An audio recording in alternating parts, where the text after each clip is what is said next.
Good morning, everyone, respected dignitaries, esteemed guests, and dear participant. This is your host, Dr. Bhageshri, for sixth session of KRISHI GYAN 21 Days International Summer School Training Program, themed on agripreneurship, innovation, and skill development. The program is organized by Next Gen Agri Innovation Foundation, Agribusiness Incubation Center, Rabi, Akola, and Just Agriculture. We are truly honored to have our chief guest, Dr. S.K. Manotra, sir, Vice Chancellor Maharana Pratap Horticulture University, Karnal. Before we invite him, I would like to share his invite. It's a privilege, sir, to have you here, and I would like to briefly introduce him. Dr. Manotra sir is a seasoned horticulturist and an agriculture policy expert with over 34 of extensive experience in research, leadership and administration. His visionary work has been instrumental in shaping modern horticulture, education and promoting agriculture practices across India. He has served in top leadership positions in last 12 years as Agriculture and Horticulture Commissioner, Assistant Director General Horticulture in the Ministry of Agriculture and Farmer Welfare with responsibility for policy making. Uh, During his tenure as Agriculture and Horticulture Commissioner, he successfully implemented National Food Security Mission, National Horticulture Mission, and he was driving force behind the declaration of 2023 as the International Year of Millets, representing India on global platforms like the FPO and United Nations, and contribution to international standards for crops like okra, potato.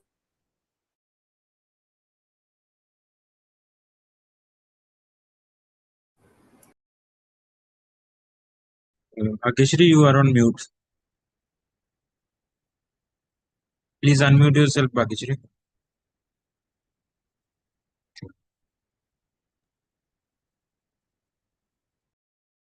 Hello. Sorry for the inconvenience. Good morning, everyone, respected dignitaries, esteemed guest, and dear participant. This is your host, Dr. Bhageshri, for the session Krishi Gyan 21 Days International Summer School Training Program, themed on agripreneurship, innovation, and skill development. This program is organized by Next Gen Agri Innovation Foundation, Agribusiness Incubation Center, Rabi, Dr. PDKV Akola, in collaboration with Just Agriculture.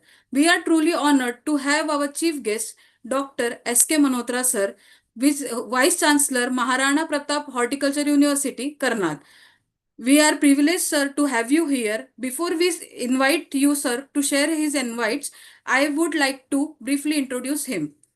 Dr. Sir is a seasoned horticulturist and an agriculture policy expert with over 34 years of extensive experience in research, leadership, and administration. His visionary work has been instrumental in shaping modern horticulture education and promoting sustainable agriculture practices across India. He has served in top leadership positions in last 12 years as Agriculture and Horticulture Commissioner, Assistant Director General Horticulture in the Ministry of Agriculture and Farmers Welfare, with responsibility for policy planning. And during his tenure as Agriculture and Horticulture Commissioner, he successfully implemented National Food Security Mission, National and Horticulture Mission Program. He was a driving force behind the declaration of 2023 as the International Year of Millets, representing India on global platform like FAO and United Nations. And even he has contributed to international standards for crops like okra, potato, and dates through FAO Codex. He has an impressive academic and research portfolio with over 324 publications, including 78 research articles, in which 12 are international articles and 64 are national articles. He has also written 22 books, 53 book chapters, and numerous technical bulletins and manual. He has also served as the editor-in-chief of the Indian Journal of Agriculture Science and the Indian Journal of Animal Science. His outstanding contribution has earned him numerous prestigious awards, including BioAG Asia Policy Leadership Award, the Progressive Horticulture Leadership Award, and the ICFA Global Agriculture Leadership Award, and several Young Scientist and Excellence Award. So I request everyone to please extend a warm welcome to Dr. S.K. Manotra sir to share his wealth of knowledge and visionary insight with us in today's session. We warmly welcome you, sir, once again. Please take the session forward, sir. Over to you, sir. Thank you.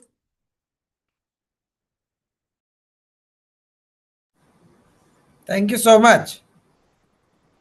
Good morning, everybody. I'm really happy to be here with you today in this program. It's just like a summer school or something which you have mentioned. So, thank you so much for your nice introduction, which you have just given. So, I must appreciate Just Agriculture for this initiative. And though they requested me to make a presentation, and I gave the date of 2nd of August, but due to my busy schedule because of some sudden meetings, I could not make it. And today I have tried. Okay, I'll be in touch with you, and would like to have a kind of interaction with you. So a small presentation has been made. So I'll just upload it and then we will discuss. First, I will give the presentation, but anyway, you can note down the questions. I can see the many participants are attached. Total 49 participants. I could see the list. So 49 participants are now linked with it, and they can note down the question. If they have any question in their mind, they can just note down, and then even they can write in the chat box also. So I'll try to answer the questions at the end. Let me first try to upload and share my presentation. Entire screen. Yeah, it's there. Share. Is it visible? Yes, sir. It is visible. Is it okay now? Yes. Well, good morning, friends. The topic allotted to me is agripreneurship, innovation, and skill development. A very important topic. As you can see from the slogan, that sowing the seeds of innovation. Yes, if we sow the seeds today, definitely it will give the results. So agripreneurship is very important, and in the present era, you can just see that entrepreneurship, everybody speaks about it, because without any business, there is no meaning of our training, our degrees, and all other things. So we should be in a position to make a kind of business. Ultimately, our objective is to indulge in earning the money and further contributing into the economy. So well, so let me start with it, that what entrepreneurship means. That means to undertake, means different meanings are there, and many of the dictionaries, they have given different kind of meaning. Entrepreneur means to undertake, mean business, or something there. The terminologies are there, and they have given the name, but the simplest definition is that introducing a new idea, product, or service to the society through a business. That is entrepreneurship. But when we link with agri, it means agriculture and entrepreneurship both are combined together.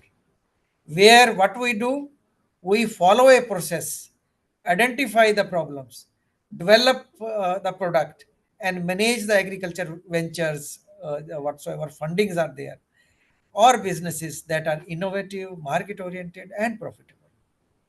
So this way, the definition of agripreneurship, it appeared. In simple terms, we can say this agripreneurship is about treating farming and allied sectors as a business, applying entrepreneurs' skills and modern technologies to maximize productivity, profitability, and sustainability. I am reading this definition as such because this is the only the definition which suits well if we have to define agripreneurship. So there are different types of agripreneurship. So agripreneurship may be input industry. we you are aware that many input industries are linked with the business, either it's fertilizer, pesticides, seeds, then machinery. These all are the inputs we usually mention into it.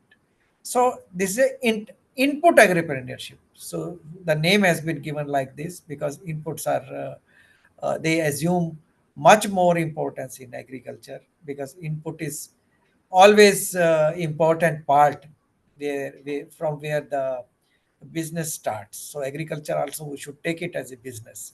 Then production agripreneurship means one is a production type, commercial farming we do, or even it includes livestock, fisheries, etc., etc. All are the part of the agriculture, we can say. But when we do the commercial farming, and we are inclined to do some kind of production, that is also agripreneurship. So you can also keep farmer in this category. Farmer also produces. So we need to take it in a agripreneurship way. Production is also required to be taken in a agripreneurship way. Until unless we don't take this way, definitely we are not going to get the dividends. So it is very important that we need to take it in a business way, business mode.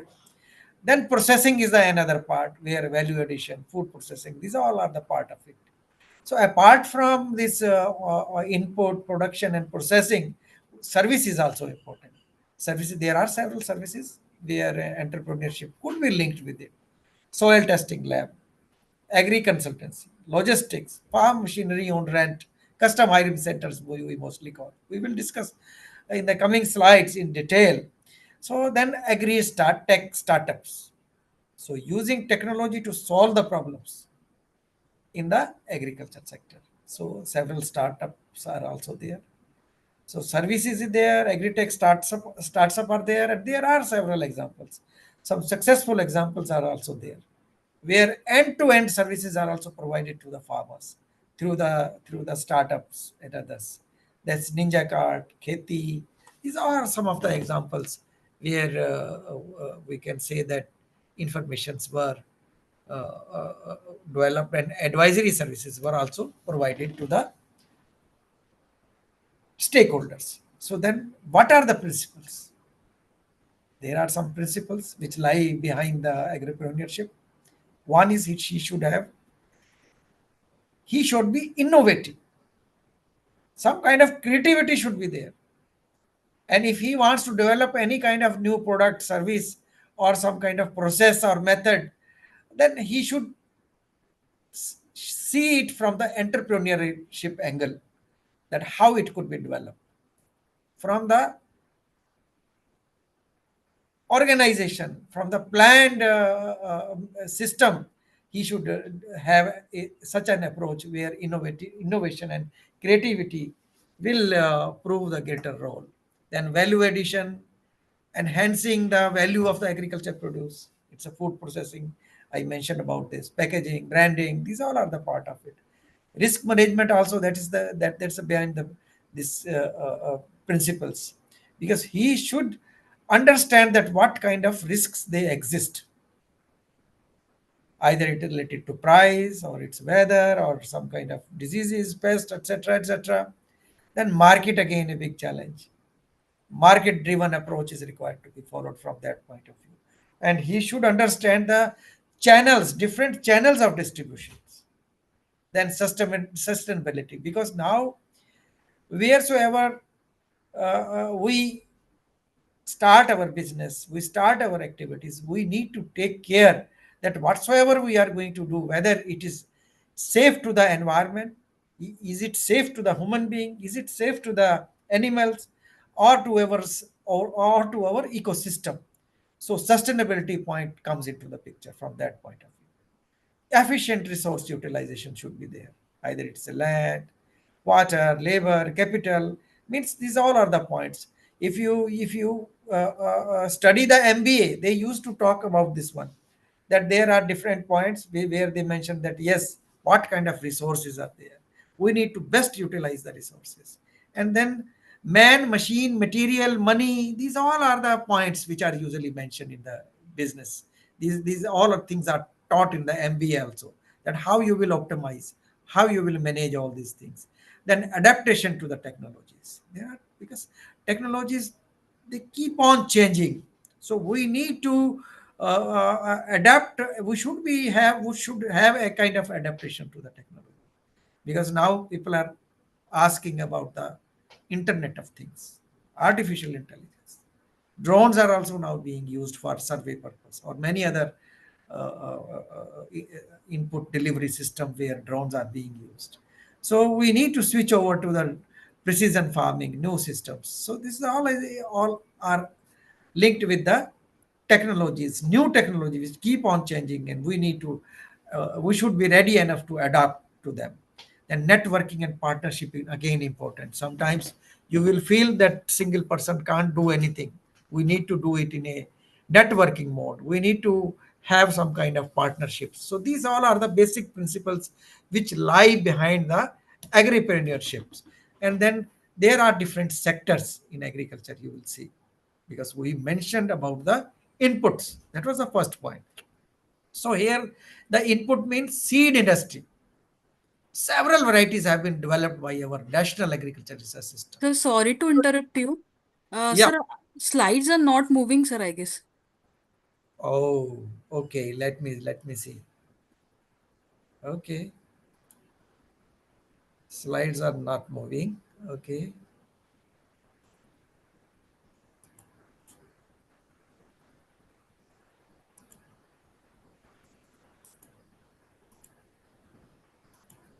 Now could you see? Sir, no, it is on first slide only. It is on the first slide. Oh, let me check why this has happened. Let me check.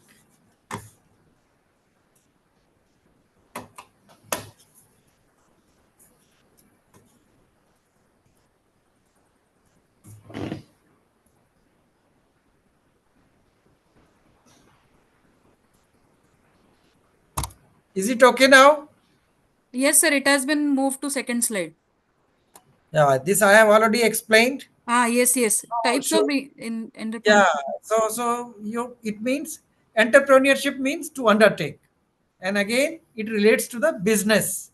And the definition which I described, that agropreneurship is treating farming and allied sector as a business, and where we apply entrepreneurship skills and modern technologies to maximize the productivity, profitability, sustainability. So this is the definition in toto we can mention. So is it changing now? Yes, Yeah. sir. Yes, sir. Oh, good. So now it is visible. So now the next one is types of agropreneurship, which I mentioned: input, production, processing, service, agri-tech. This I described. So this is the point. And then I described about the principles. So there are different principles where innovation and creativity is very important. Value addition, because you have to add the value, then only you will get a kind of branding, packaging, and a value addition is definitely going to add to the value. Then risk management capacity, and then you need to assess the risks, that what kind of risks are going to involve into it, and how you are going to address those risks. So those risks are also required to be addressed accordingly, either it is a weather or pest diseases or price market. These all are the points. Then market orientation: who is your buyer, whom you are going to sell them, and what kind of channel you are going to follow for distribution. So these all are point linked with it. Then sustainability again come into the picture. These days, only production is not enough.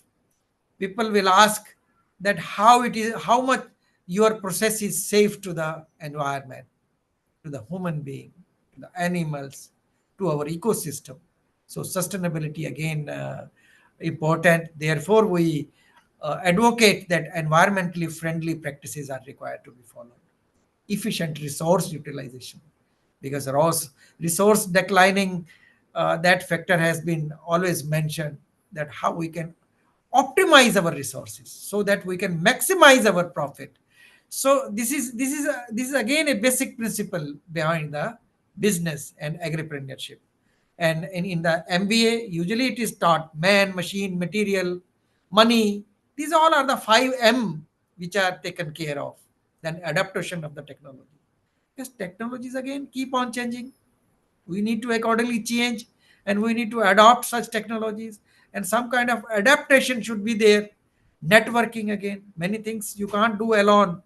So in networking mode only you can further work and you can learn from those experiences. So networking and public private partnership, that's also important, where we can chip in. Then what is the role of agripreneurship? So in agriculture, if you see, input industry is there, seed, so many varieties have been developed by our national agriculture research system. Those varieties are required to be multiplied. So here private industry is also into the picture, they are also multiplying it. But here we need to make available good seed to the people, to the farmers. So this will only happen if seed industry also come into the picture, and they also come into action, and they can, this system could be adopted, this mode could be adopted as an industry. So a lot of business is happening through this industry, even branding and selling of the quality seed through the innovative market. That's again a practice. And pesticide industry, a lot of pesticides are there. About 50,000 crore business is there with the pesticide industry. So where we earn about 25 crore, 20,000 crore we earn every year through export of the pesticides. Pesticide again an emerging industry. So uh, where entrepreneurship scope is there, and our graduates, postgraduates, they get the kind of agropreneurship opportunities: seed, pesticide, then fertilizer again, then agri-tech, mechanization again. These all are considered as the inputs. Another fifth input is, has also been mentioned now, that beekeeping again, it's one of the input, because they provide pollination services. So government of India introduced and they released one letter that fifth input should be honeybees for improving the pollination. Just I'm adding here into it. So next slide relates to the agropreneurship in overall agriculture development. The major point is employment generation. Yes, when we promote this agripreneurship, definitely it is going to provide the employment to the people, to the youth, to the women, and we can help in reducing migration to the cities. So rural businesses could be promoted. Agripreneurship will happen in the rural sector where farming is also being done. So at farm gate level, there are opportunities where we can see that how business could happen, then increase the farmer income. If you have to enhance the income of the farmer, value addition, direct marketing, these all are the parts which we can link with the agripreneurship, and we can further help in boosting the rural economy, small scale industries, agro processing industry, because raw material ultimately you are going to get from the agriculture. So near the farms, if agro processing industries and small scale industries, those are promoted, definitely farmer will also get a good income, and he will also be ensured that yes, whatsoever he is going to uh, produce and make efforts, somebody is there, will be there to take it. So technology adoption, again, I mentioned about this, that new technologies are required to be adopted. And food security, productivity, quality enhancement, then global competitiveness we need to see, and we need to help farmers. So if you remember, just 2 years back, 50 billion US dollar we earned through export of the food crops from the agriculture, I should use the word. So global competitiveness also is there, and recently you might have seen that America again, they are now pressurizing that you purchase apple from us, you purchase a maize from us. So we have a lot of production already there. So we need to see and counteract this competitiveness sometimes, and we need to make ourselves capable. So exportable production we should do, and this is again a part where government of India has its agenda, that how we can become self-sufficient. Further, how we can become leader in the global market for food systems. Then sustainability, we need to promote organic farming, eco-friendly practices. So here, these all are the points which clearly indicates the importance of agripreneurship. So agripreneurship has its greater importance if you have to see in a broader picture of overall agriculture development. Then from this slide, it is very much clear that what are the further scopes of entrepreneurship in India. We are now 1.4 billion plus population is there.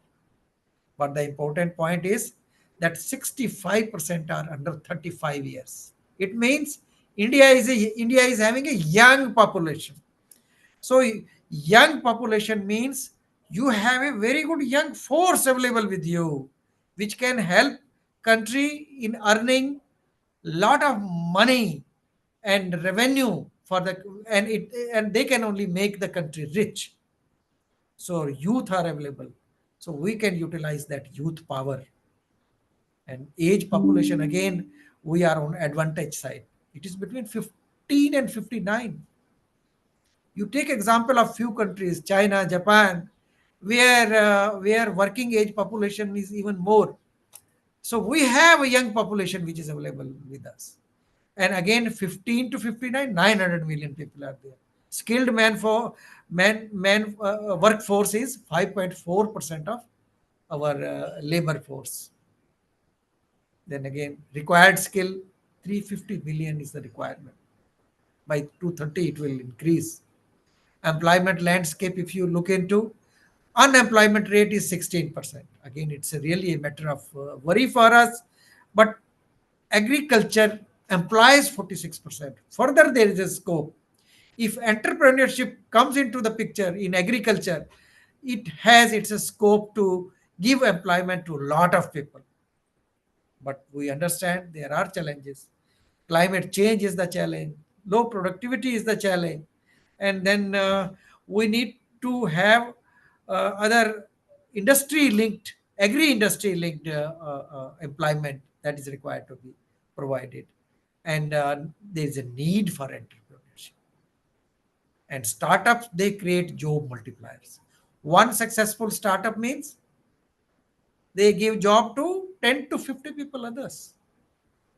That's why government of India is now promoting these startups. And entrepreneurship is key to employment generation, innovation, income growth, especially in the rural India. So I was just discussing about the scope, and I would like to continue my discussion over this scope also, that why agropreneurship matters. 14 crore farmers are there in the country, but low value realization, need value addition. Only we are having expertise on production, but farmer, can he do value addition at farm gate level? Sometimes people say farmer can only produce, he should not go for the value addition. But at least primary processing he can do at his farm gate. Secondary processing, let the industry do. But in some cases, if he is capable enough to do some kind of secondary processing also, he should definitely do. And direct marketing, that should happen. People should purchase directly from his farm. And if he has to enhance the quality of the produce, some kind of grading, sorting, etc., etc., should also be done, so that he can add further value into it. And this primary processing will also play the greater role. So agri start ecosystem is now emerging in the country. Over 1,300 agri startups are there in the country. If you compare with the year 2013, we were having only 43. Today we have over 1,000. And again, in this sector, funding was also made available to the US, to the tune of 1.6 billion US dollar were made available through the different programs, as per the NASCOM data. Precision farming, I also mentioned, input marketplace, food processing. There are several key sectors which I earlier mentioned, and this input industry, processing industry, production, then machinery. These all are the areas where I mentioned, and food processing, etc., are the part and key sectors into it. And role of employment is then again creation of the job through startups. Agri input shops could be opened, where even IFCO I have seen, they provide agri input shops. Even anybody can open the input shops, pesticide, for making available of the pesticide, seeds, machinery, processing units, FPOs. So job creation opportunities are there. So now people are also asking for the precision agriculture, where digital services, drone operator, farm advisor, these are going to play the greater role. But women entrepreneurship also should get equal weightage. Government of India have started the programs, राष्ट्रीय कृषि विकास योजना रफ्तार कार्यक्रम, where agri infra fund and startup India, ENAM, these all were the new programs which were started, and where employment opportunities are now being pushed, and uh, uh, and people are taking benefit of this scheme. Over 9,000 startups recognized in agri-food processing sectors. 9,000 startups are there. Plant-based food, now there is a great demand. So therefore, food processing, agri-food processing business is now coming up, and several startups, they have started their businesses. Apart from this food business, input industry, production industry, machinery, and these all are the areas where opportunities are there. So startup ecosystem is very good, because government policies are very much favorable, and several programs have been started, and startups have been given recognition through this DPIIT program. Over 1 lakh startups have got the recognition, and which has helped in creation of the job to the tune of 12 lakh direct jobs were created to this one. So this is a top job creating sectors where we can see IT, healthcare, agriculture is also among us them. So agriculture is again a sector where employment opportunities are many. So growth rate in India is the third largest startup ecosystem we have. After US and China, we are the largest country. So skill demand and innovation, again, it is on increasing side for technicals, for technology, analyticals, marketing, logistics, agri-tech. So a lot of opportunities are there. Either it is a storage or it's a reefer van even. Reefer van, you know how much requirement is there. We need to have 80,000 reefer vans we are needed in the country. How much we have? Only 20,000. 60,000 is the gap. Storages, lot of storages are needed in the country.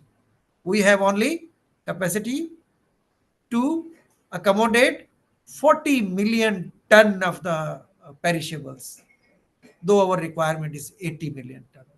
So opportunities are there, but we need to encourage skilling and reskilling, and alternatively livelihood programs are very important from this point of view. So government of India has already put all efforts to boost startups through different programs. Startup India, Stand Up India, PMEGJEP, Mudra Yojana. These all are the programs through which uh, entrepreneurship, agri entrepreneurship is being promoted. So special focus on tier 2 and 3 cities and rural entrepreneurship is there through the government programs. So now agripreneurship as a rural, that's a great, I should say it's a job engine for them. So rural population is 66%. And I mentioned that local employment opportunities are there. Either you take example of input distribution, food processing, cold chain I mentioned. Cold chain means a complete cold chain, integrated cold chain, where right from production till consumption, full supply chain is involved. When the crop is harvested, right from the harvesting, it should be brought into the pre-cool chamber conditions. Then grading, sorting, these all things are required to be done. And then further through the reefer van, the produce should go to the store, storage conditions. Then from store, as per need of the market, we can release the produce. Organic again, organic produce demand is also increasing. Farm machinery again always have been in the demand. So farm advisory services people are now looking because now people are not only dependent on KRISHI GYAN Kendras, but now there are several private farm advisory services providing outlets are there, and they give their very good recommendations. They guide to the farmers. So now things are changing. So multiplier effect will come through agripreneurship. 3 to 4 rural jobs, rupees 1 lakh if you invest, 3 to 4 rural jobs are will be there definitely. Successful rural startups often begins with training hubs. So awareness and training, capacity building is very important for that point of view. Now FPOs are now emerging as a platform where they work as a service provider and further providing support for different activities, input delivery, storage, market, efficient market, then helping the members for getting the good price, agri clinics, soil health testing, everything is done. And these all are the facilities which are now being created through FPOs also, so that FPO members could take help of it. So 1/3 of rural agriculture startups are now women-led. It's really a very good point to learn that yes, now women are coming forward, and young-led agribusiness are reducing the migration to the cities. That's our basic objective also. That we need to now we need to stop the migration from the to the cities from the rural sector. So innovations again. Innovation, an idea, practice, or object that is perceived as a new by an individual or other unit of adoption. So, how innovation will take place? What are the characteristics of innovation theory that has been tried to mention into it? Because any objective, any idea, if you want to convert it into the product, or if you want to convert into the service, then it should have some kind of relative advantage. That is very important. If it is going to provide some social benefits to the masses, then only it will get a kind of advantage. And again, it should be compatible to the system.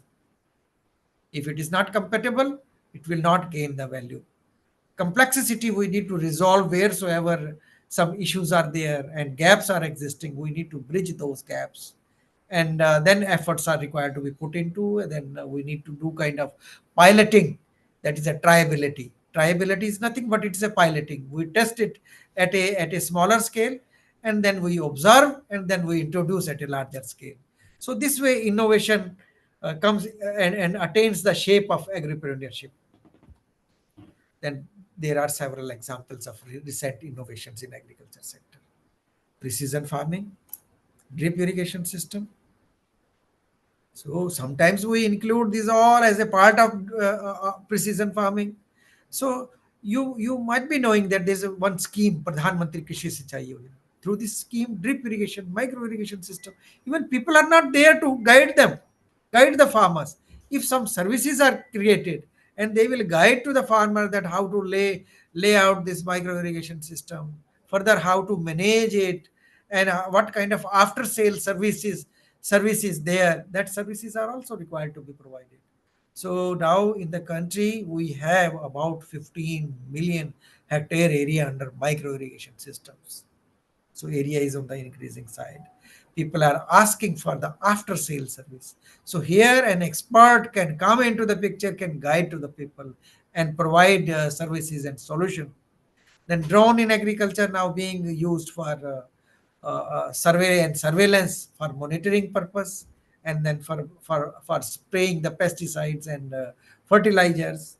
But now challenge is that how we can take it at the larger picture. We need to fine tune the programs. We need to see, and whatsoever basic spray guidelines are there, how we can further replicate through drones. So some kind of piloting has been done by the industry, and then they have further reached to the conclusion, and accordingly the business is happening. I'll just stop for a moment because I have to take an important call. Yes, So okay, sir. Okay, yeah, sir. it's an important call which I have to take. Hello.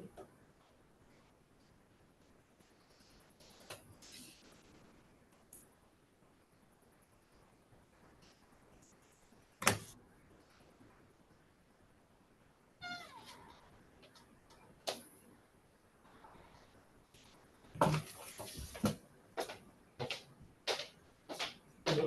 हाँ जी sir, sir नमस्कार, मैं ठीक हूँ sir, मैं ठीक हूँ, good morning, कैसे हैं आप? जी, हाँ जी, ठीक है। हम्म,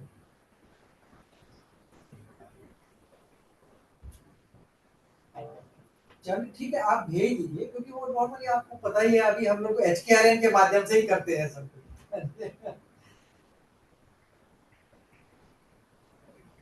अच्छा, इनको आप भेज, जी जी जी, भेज दीजिए, आप भेज दीजिए, बायोडाटा के साथ आ जाए, हम देख लेते हैं, कहीं कुछ अगर स्कोप होगा तो डेफिनेटली। मैं आपके पास आना ही चाह रहा था, एक तो सबसे पहले तो आपको वो थैंक्स भी अदा करना था मुझे, हाउस वाला।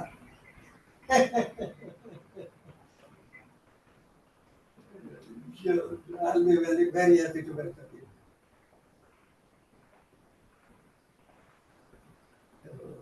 Sure, sure. We will discuss many things about the district also.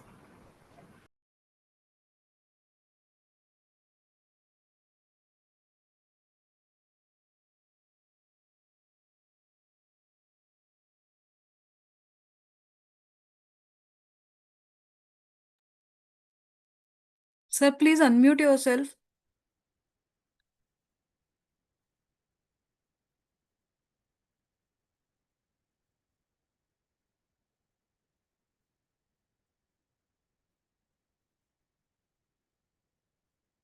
Wait. Okay. Yes, Could you sir. hear me now? Could you Yes, hear yes. me? Yes, sir. Okay. Okay. I'll go back to the slides. I'll go back to the slides.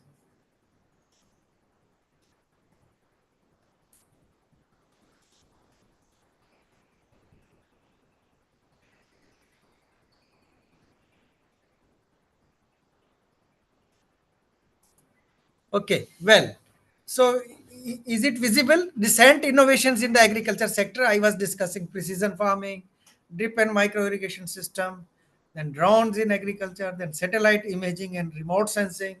And this satellite imaging and remote sensing, it's now being used in the country for crop forecast, soil health monitoring. So these all are the areas where agropreneurship has its scope, and these all are the innovative areas.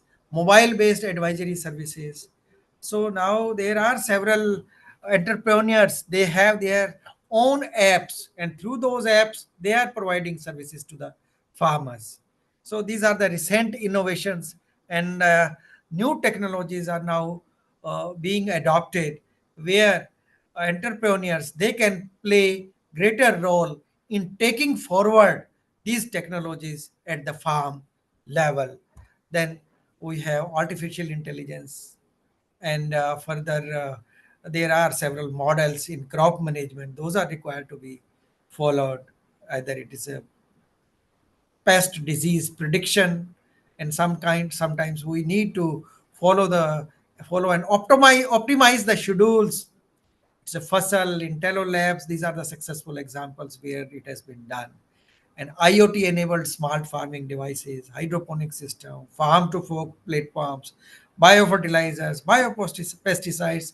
These all are the areas which are now uh, gaining attention, and our entrepreneurs, they have come forward. There are very successful stories and examples which are available.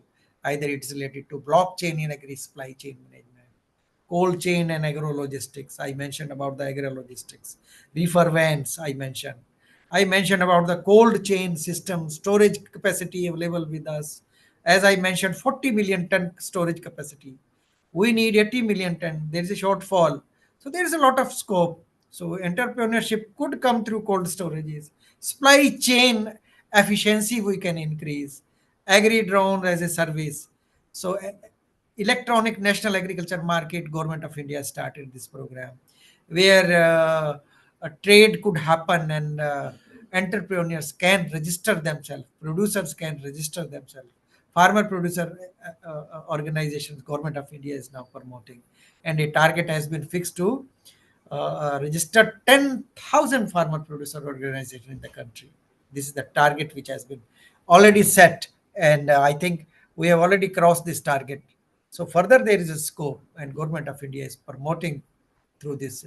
Several policy initiatives have also been taken up, and government of India has started new programs where they are providing some services and support to the new entrepreneurs and startups. Startup India program, government of India has started. Then agriculture accelerated fund program has been started, because funding is very important for our these agri startups. So funding, and then interest free loans, and very minimal interest is also there in some cases. Rashtriya Krishi Vikas Yojana, Make in India, Atal Innovation Mission, Venture Capital Financial Assistance, PM Kaushal Vikas Yojana, Atmanirbhar Bharat Abhiyan. That's these all are the programs which are available. And if any startup wants to do business and have some innovative ideas and want to convert it into a business, then these all are the government policies where he can take benefit further for doing and starting these. Nowadays is again they are also providing support for agri startups. So they have rural business incubation center. They provide guidance to the people, and if anybody has any new idea, or sometimes available technologies are there, available ideas are there, from those ideas and technologies he can pick up any of them, Then NABARD also provides support. They have some catalytic capital scheme is there to provide funding. So financial assistance is provided through this one. Then special credit linked programs are also there. Credit linked subsidy scheme, which are bank credit linked scheme, which are bank ended. It is called as a bank ended scheme where there's agri clinic, agri business, entrepreneurship development, and employment generation program, NAB ventures. These all are the new initiatives of the NABARD, and our startups, new startups, and our new entrepreneurs, they can take benefit of it. So these again, few institutions are there in the country. They provide training, they provide guidance. There's a National Institute of Entrepreneurship and Small Business Development. This is under the Ministry of Skill Development. They provide training, consultancy, research, and all other points, and they promote micro and small enterprises. So this institution could be approached. Then Indian Institute of Entrepreneurship, see in Guwahati. Again, it is a part of Ministry of Skill Development, and they focus on the northeastern region. They offer training to from the agribusiness, handloom, craft, women entrepreneurship. So they are playing a greater role for promotion of entrepreneurship in the rural region. And then Entrepreneurship Development Institute of India, Ahmedabad, IDBI, IFCI, SBI, ICIC, they all are supporting these programs. And diploma and certificate and customized programs are also provided for the entrepreneurship. This is a kind of certificate program which is now being there. Diploma program is also there. The national small industries, these all are part of it. So these are the institutions, and you can further gather details on the website. So a lot of details are available. They can see the Ministry of Skill Development and Entrepreneurs, MSMD, MSD. They have also Pradhan Mantri Kaushal Vikas Yojana. So Skill India Mission, Run Skill India Mission. These are all of the programs which they can. Startup India, DPIIT, I mentioned about it. Atal Innovation Mission, Center for Innovation Incubation, Entrepreneurship. These are the institutions. These institutions, they provide a kind of guidance. This is a technology business incubator. RKY Raftar program is there. National Skill Development Council, Khadi. So just for your information, I have listed, and I'll ask the organizers to share this presentation with all the participants. Then agri job roles for different qualifications packed. So National Skill Development Corporation. Yesterday, I got the chance to be the chief guest in the program organized by the National Skill Development Corporation, where post-harvest management part was discussed. I was in Delhi yesterday, where post-harvest management aspects were discussed.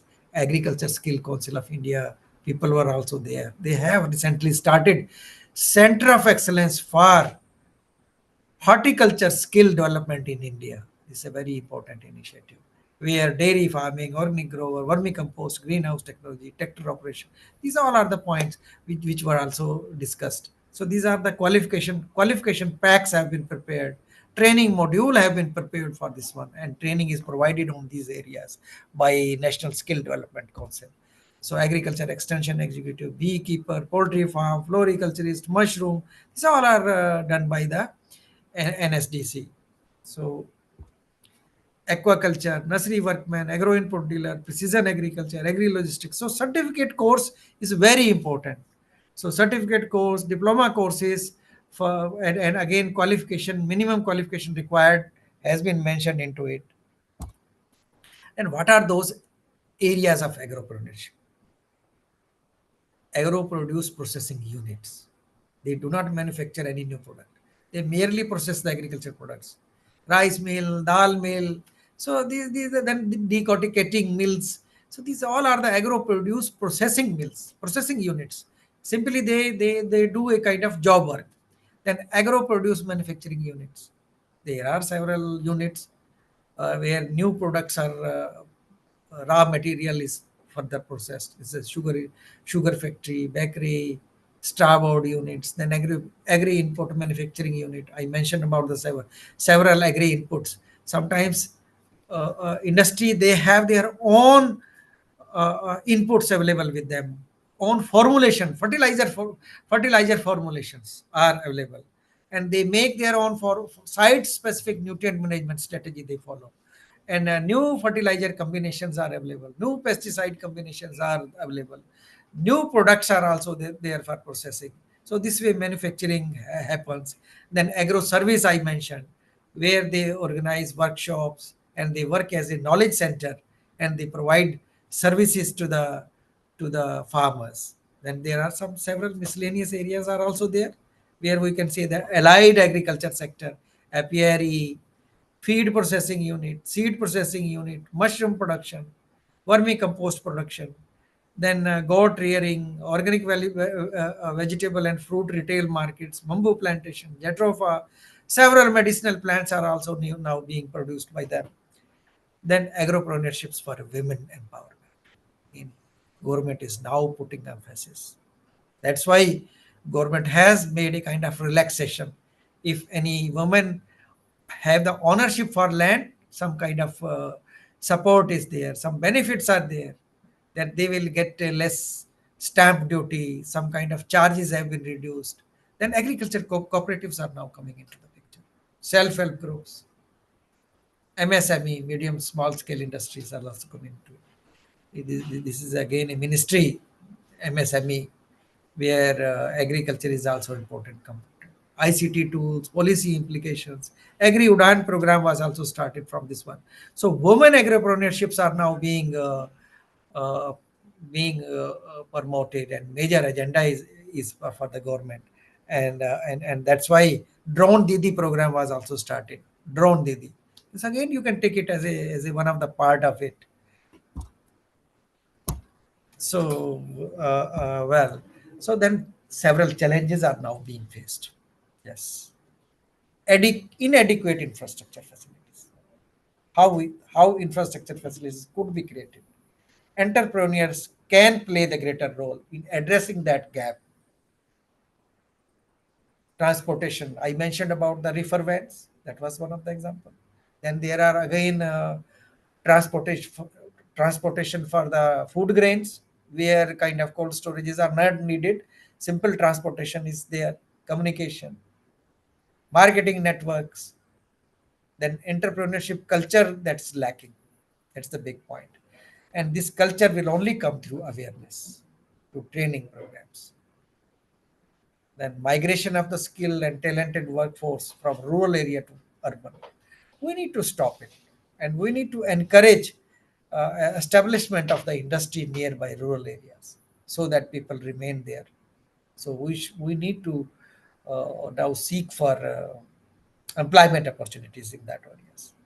Access to the technologies and equipment is low. How we can enhance, where entrepreneurs can play the role, and they can see that wheresoever gaps are existing, they need to come into the picture, and they need to see that how we can provide services, and how we can provide services through the business, I can say. It's again a win-win like situation for them. Services for the farmer, and income for the startups and agropreneurs. Lack of facility to promote agri products. Farmer is capable enough to produce, but uh, how to take it forward? So market information is very important for them. We can provide guidance to them. So problems in marketing of agriculture products, lot many. How we can further link with them? We can help in finding out the right market for them. High cost of the physical logistics, so we can further help them even through train or many other modes are there, where we can reduce. So what is the future of innovation in agriculture? Technology driven agriculture is needed. So rise of the climate smart and sustainable farming, that's again important. Bio based input, now people are asking for the safe produce, where bio based inputs are going to play the greater role. Direct to consumer, so several agriculture models are there. So future lies on these points now. Now that things are changing drastically, agri fintech, insurance. These all are the parts now. Youth and women empowerment, that is important. Policy and ecosystem support, that is very important from that point of view. So this is my last slide, but few success stories I'll just quickly run. This is one of the success story relates to this Devi Labs. They prepared some probiotics for the animal health. You see, he came up with some innovative ideas. Now he has multiplied, and Wet Boost name they have given it. So this way things happens, and they have target the dairy farms, cooperatives, and the bulk suppliers. So this way they have earned a lot from this one. Another example is about the entrepreneurs. He's a Vijay Bhaskara, microbiologist. He's a microbiologist. He is promoting chemical-free products. So several biofertilizers, biopesticides, he is making available to them, microbial based. Then Kisan Agri Mall, this is again an example. He started from zero, one-stop agri retail chain. This is a Kisan Agri Mall is there. It is just like a Kisan market, Kisan Mandi, where farmers they sell their produce. Venkateshwar Reddy Surasi is a Prakash from Andhra Pradesh. He is from the agriculture family. He holds MBA, and he has mentored and incubated under Manage RKY Raftar program. So because price exploitation is happening with the farmers, so how he has done it, he is providing, he has helped them for good price to the produce to the farmers. Then with Thaigal, Negaigal is again a seed jewelry, some kind of seed products, a seed, or you can say agri products. These are the agri products, eco-friendly handmade jewelry, free training to the farmers they are providing. So this way, they are now even exporting to the Germany, France, Canada. This way they have made some seed jewelry. See the seed jewelry, unique example. There are few many. Then one Mr. Sundar, he comes from agriculture background from Tamil Nadu, self-taught artisan. He has handicraft experience. He has. So this way we can say that there are examples, there are opportunities, and entrepreneurship holds the day. And technology-driven agriculture can only provide solution to the problems which are existing in the modern era, because we not only have to produce, but we have to take care for our climate, sustainable farming, where optimization of the resources is very important, and climate resilience agriculture is required to be followed. So if we have smart mobile available with us, some climate smart agriculture also we can promote. I mentioned about this slide earlier. Bio-based inputs. Several bio-based inputs are there. And now industry is asking for the bio-solutions in agriculture. Through biofertilizers, biopesticides, biocontrol measures, biostimulants.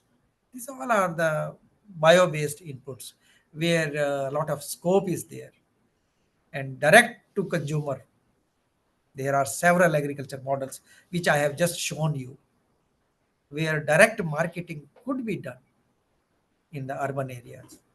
So now even you can see several agriculture products on Amazon, on many other platforms, Country Delight. So there are several examples. Well, friends, I conclude my presentation here, and any question from your side, I'll happily try to answer your queries. Thank you so much. Thank you, sir, for sharing such valuable thoughts on agripreneurship, skill development, and innovation. Now the chat box is open for the candidates to, if they are having any queries or question, please drop down in the chat box.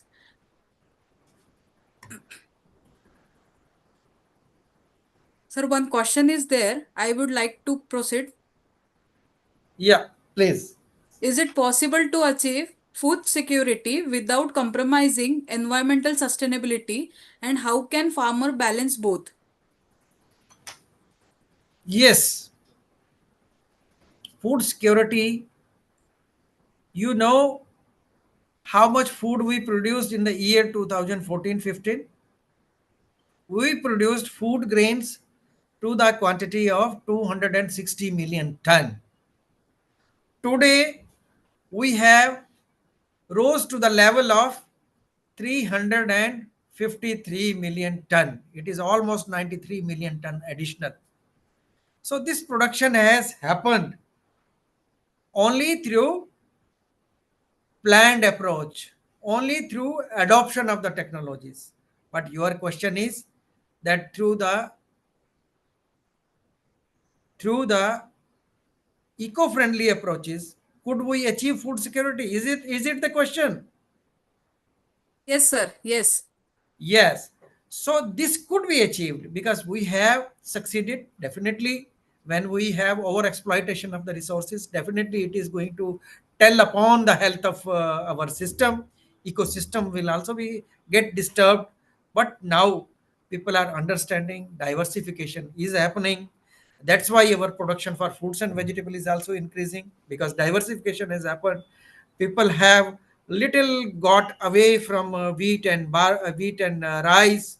So this way they have few of the people they have switched over to the fruits and vegetable. So this way eco-friendly approaches, if those are followed, definitely it could help. But integrated approach we should follow.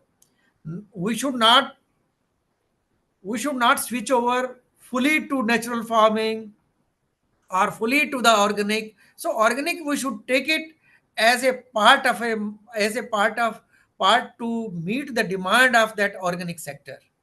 So, but we need to follow integrated approach. Either it is an integrated disease and pest management, where we will follow all systems, physical, chemical, and ecological factors. So we need to balance. So if purely you follow all those principles, I think then our food security may come into threat for some things. But if we integrated approach is followed, integrated farming system approach is followed, then only we can get success. And we have succeeded in proving this one.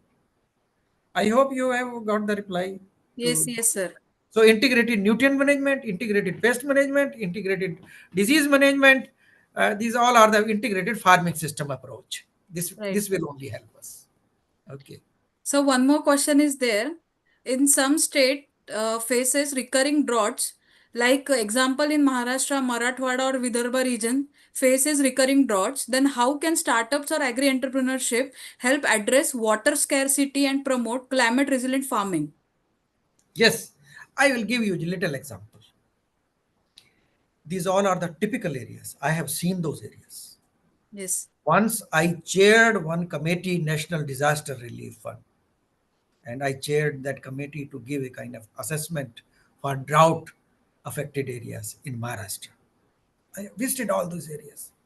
So whenever drought occurs, how it occurs? Because they are totally dependent on the rains. Okay. Right. If there are good rains, crops are good during the Kharif season. This is only matter for Kharif season. I am not speaking about the Rabi season. So Kharif season is a vulnerable time. They are totally dependent on the water, irrigation, and others. But what they have done in some areas, they have made the ponds, water ponds. So water pond making, some kind of guidance entrepreneurs they can provide, and then linking that water storage into the ponds during irrigation time for using during the scarcity period through micro irrigation system. I can give you example. In Maharashtra, 100% of the grapes they are under micro irrigation system. 60-70% of the sweet oranges orchards are under micro irrigation system. Pomegranate, 70 to 80% of the orchards are under micro irrigation system. So farmer have learned how to how to grow crops under the scarcity system, scarcity period. First is choosing the crop which is already drought hardy. Second, making alternate arrangements for the scarcity period, that is a water pond, then linking with the micro irrigation system. And third one is there is a contingency plan. Contingency plan, you understand, I think. So there are total 630 vulnerable districts have been identified in the country. For each district, some contingency plan has been made that under some crisis like situation, what those states they need to do, what farmers will do under such situations where there is a drought like situation. So here entrepreneurs can provide guidance to them, advisory to them, that this is a contingent plan for my district, for my tehsil, for my taluka, and it is required to be followed. So this is the advisory service. Second is micro irrigation services, micro irrigation after sale services. So here entrepreneurs can provide services to them for making the ponds. These all are the points. Just I think you might have got some idea about it. What I wanted to say. Yes. Yes, You got sir. the answer? I hope you got Yes. the answer. Good Okay. afternoon. Sir, Good one more, afternoon. one. This side, Dr. Pratapan, your old friend, former National Horticulture Mission Namaskar. Director of Namaskar. Kerala. Yes. How are Currently you? I am the Vice Chancellor of D.Y. Patil Agriculture and Technical University, Maharashtra. Oh, Yeah, congratulations. for the last year I am continuing there. Last 4 years I am continuing there. Uh, Yeah, Dr. I Prathapan, have I I have a very. remember. I How are you? remember you were director at that time earlier. Yeah, I do remember. Yeah. See, I have some very valid observations over my last 36 years in the field of agriculture, horticulture, development, extension, research, and whatnot. Now, academic administration. Sarji, my point is kindly take it positive. You know, Okay. we have gone through a lot through our ICAR institute, state agriculture universities, central schemes, policies, missions, and state plan proposals, policies, and projects. In spite of all, our production and productivity has enhanced tremendously, no doubt, no doubt. Thanks to all the technological advances as well as the developments happened in the research stations far and wide from saffron of Srinagar and Jammu Kashmir to the off-seasonal mangoes of Kanyakumari and Tirunelveli in the south. We have done wonderfully well. But my observation, 2-3 points, sir. One is about the extension departments of all the states, which are supposed to extend, you underline, extend Yeah, the yeah. finding from the lab to the land. I Correct. strongly doubt. And Yeah. all the states should think doubly or twice whether to continue with that system or not. I'm not blaming anybody. I'm not blaming any state or blaming any institutional mechanism. It has to be revamped, number one. It has to be revamped. Because I am seeing it over the last 4 years in Maharashtra, how best the extension department is working with the farmers and farmers field. They are always sitting in the office or at home. They are doing all paperwork. Nothing is happening at the field level. That is number one. It has to be revamped, and the second thought should be made. And the government of India should take initiative, though it's agriculture is a state subject. Agriculture is a state subject. You can recommend through some other machinery or instrument for revamping the agriculture extension system, number one. Number two, there are so many projects, there are so many, concepts, missions. It is right time India should think about the auditing of technological, financial, sustainability point of view, all these things, and obsolete things should be stopped with immediate effect. So that you could save a lot of money that can be given to the poor farmers who are really toiling in the field. And third one, you just mentioned that about Vidarbha and Marathwada regions of my state, present my second home. Where only 60 to 80% or 85% is under micro irrigation. Why not 100? Sir, we should support production system only with micro irrigation, fertigation, advanced technological support. Only we have to go forward. Then only we can compete at the international level in terms of quality as well as quantity. Right? The fertigation part or the advanced technological part, that should 100% be practiced by my farmer at the field in Vidarbha and Marathwada regions of Maharashtra and elsewhere in all the states of the country. Right. So a pakka auditing must be done for all these technological programs, so-called extension program, research activities. Even ICR has to rethink about the obsolete, stopping of obsolete proposals, projects and all going on. I do agree that there are so many good proposals there. Site-specific fertilizer recommendation, nanovation done by IFCO through Brazil's coordination or cooperation. So such kind of things should be encouraged, and obsolete things should be stopped so that huge money can be provided to the farming community, those who are really working very hard. And they know only to work hard, sir. They are toiling, sweating in the field and increasing the production and productivity. But sir, the very important point is only 7 to 12% or 13% of our agriculture, horticulture producers are allied sector, animal husbandry, fishery and all are value added. It is right time to think about supporting with some mission for value addition, women empowering, self-help group. I belong to Kerala. My hometown, home state is Kerala. We are the pioneers in Kudumbasri. That is the Vanida or the Women Self-Help Group Federation, federated, and it's a huge, strong strength. We have to extend that kind of women empowerment in all the states. The condition of women laborers and farmers in other states are pathetic, sir, very pathetic. I too travel all over the country while I was serving as the National Horticulture Mission Director, as well as currently I'm traveling all over Maharashtra. So these are my very, very valid, very, very reasonable as a citizen of India, as well as a scientist and administrator and academician of, working in the field of agriculture and allied sector over the last 36 years. Thank you very much for your patient listening. Wow, thank you so much, Dr. Prathapan. First of all, I'm really very happy to meet you today through a virtual Me mode. too. Yeah, I Me too. remember when I was horticulture commissioner, agriculture commissioner. At that time, I was in touch with you, and we discussed many things about Kerala state. And I still remember your success story. I think that was your initiative. Urban Yes. horticulture, kitchen Yes. gardening, everything. Yes.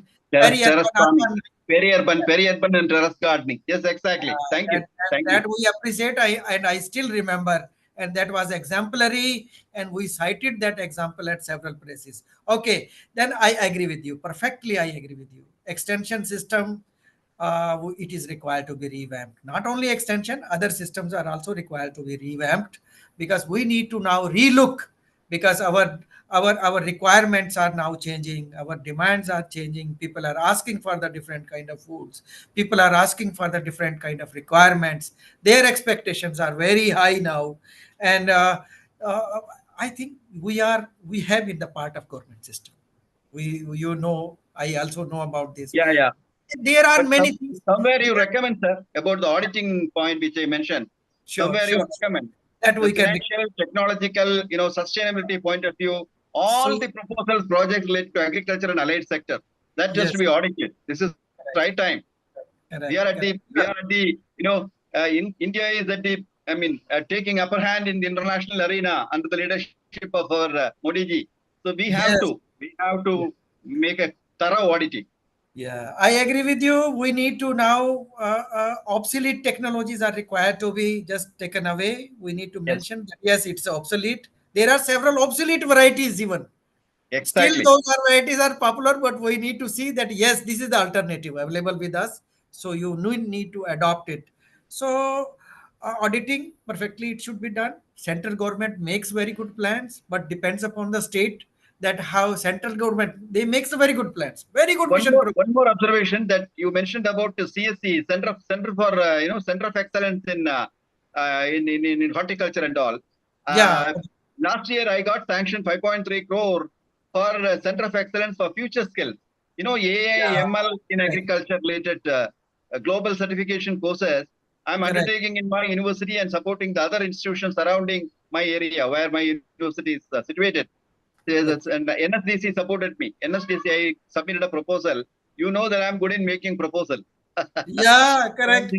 Yeah, we got novel proposals, including perishable cargo center for the Cochin International Airport in Cochin.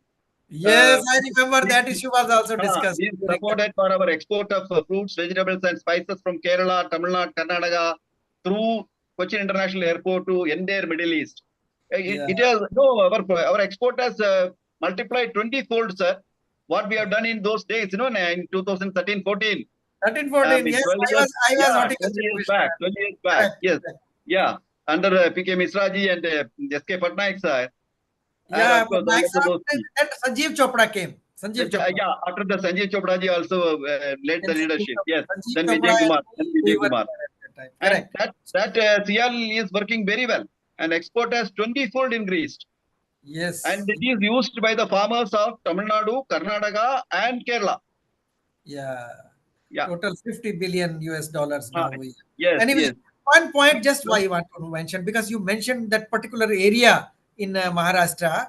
Mm. I have one example available because there is a Mhm. shortage of water. There is one entrepreneur. What they have done, they have one mobile micro irrigation system. Yeah, Mobile one. So this is again an entrepreneurship yes, example, which yes, I would like to cite here. So this innovative one.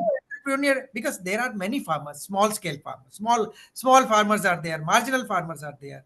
So they may not even afford this micro irrigation system. So this hired one, they can afford, and under when life saving irrigation is needed, they can provide such services. Some entrepreneurs they can come forward.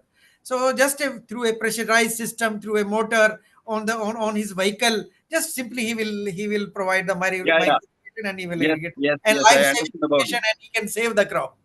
So Correct, this correct. could be done. This is one example already there. Yeah. Okay. Bhagya- Anyway, thank you so Bhagyashree much ma'am, for a very good Bhagyashree ma'am, I explanation. don't want to take any presentation or class. I want to continue this kind of discussion little more so that the listeners will be getting more and more practical oriented. No, The no real issues, sir. real time things rather than presenting about some schemes or something. I think this would be better than. I prefer to continue this discussion little more time. Yes, yes, sir. No issues. Okay, Yes. uh, Malhotra sir. Yeah. Uh, Government of India has done a good thing about the farmer producer organization and farmer producer company. But Yeah. my suggestion, with my coconut farmer producer company experience in Kerala, Lakshadweep and Andaman Nicobar Island, because I was looking after all those projects also, NHM, old NHM and MADH. Yeah. Uh, we should think about under the experience of Maharashtra. I'm speaking small and marginalized or small and marginal farmers. They have to be made it into SHG kind of thing, not FPO. Self-help group of women or self-help group of men kind of thing at the grassroots level. That can be on crop based because I come from that Kolhapur area where soybean is very good, all kinds of vegetables are very good, and sugarcane is excellent. Right. Okay. So the crop-based SHG formation and supporting them at the grassroots level, that has to be done, sir. Some proposal kindly make it at the central level. Not only Yes. FPO. Yes. FPO is actually federation of this small self-help group, Yeah. SHGs. Federating this Small. SHG to FPO. Yeah. Farmer interest groups from the FIG, Yes, they FPO will yeah, come in. yeah. Farmer FIG, interest group. Farmer FIG. Interest Group. We Yeah. call in Kerala as the SHG. That is self-help group. Self-help Okay. group. They are helping self. Yeah. Self-help group, SHG.